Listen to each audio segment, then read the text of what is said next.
Hello guys, स्वागत है आपका हमारे इस वीडियो में। और कई बार जब मैं रोटी बेलती हूँ, सेकती हूँ और उसकी भाप मेरे हाथ को छू लेती है, मैं झट से हाथ पीछे खींच लेती हूँ या चावल में से पसिया पसाती हूँ। तब उसकी भाप से हाथ बहुत ज़ोर से जलता है और फिर एक ख़्याल आता है, अगर इतनी सी भाप से इतना दर्द होता है तो लोग जो नरक की आग में जाएंगे उनका क्या होगा।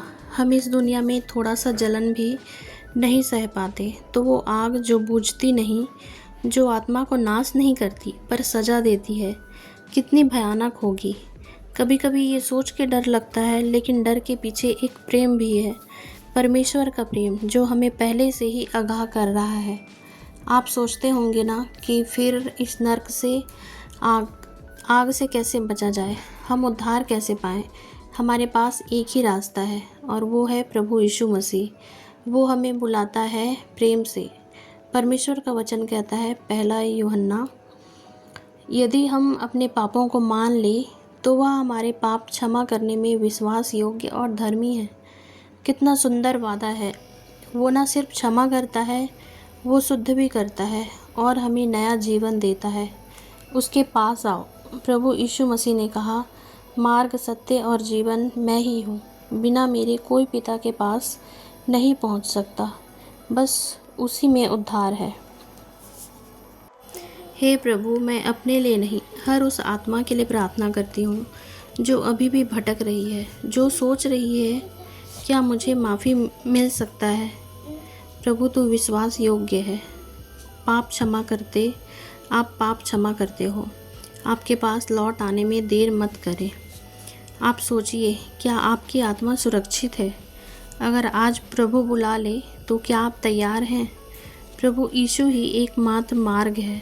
उसके पास आओ, अभी देर नहीं हुई। आप क्या सोचते हैं नर्क के बारे में? कमेंट करके मुझे ज़रूर बताइए। ये सब सोचते सोचते कभी मन बहुत भारी हो जाता है, लेकिन जब मैं अपने घर को देखती हूँ और अपने परिवार को, तो मुझे एहसास होता है कि हर एक दिन एक मौका है प्रभु के प्यार को जीने का और दूसरों तक पहुँचाने का। मेरे घर में मेरे पति, बच्चे, माँ, पापा, रिश्तेदार, कभी कभी थक जाती हूँ, लेकिन प्रभु का वचन मुझे फिर खड़ा करता है। तो बहनों, अगर आप भी थकी हुई हो, टूटी हो या अकेली हो, तो याद रखो, प्रभु यीशु ही मार्ग है और उसी में है शांति, जीवन और उद्धार।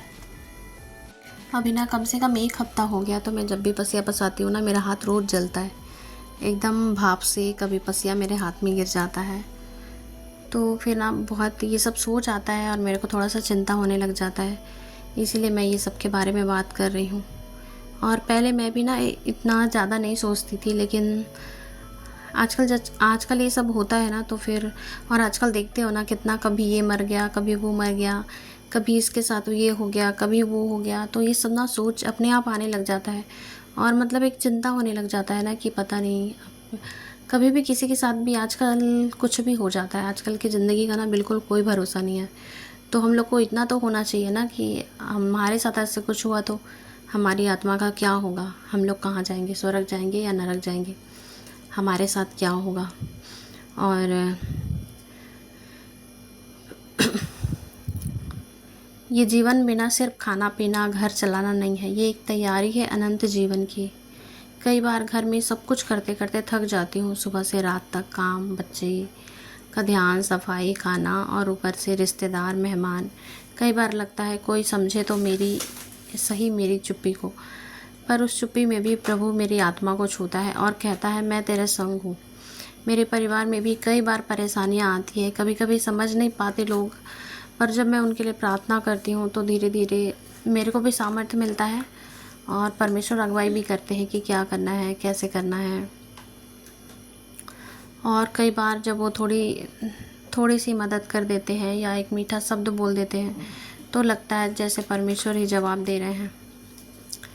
बहनों, मेरा जीवन भी इतना परफेक्ट नहीं है, पर एक चीज़ मैंने सीखी, जब हम दुखी होते हैं वहीं पर परमेश्वर हमें नया बनाते हैं।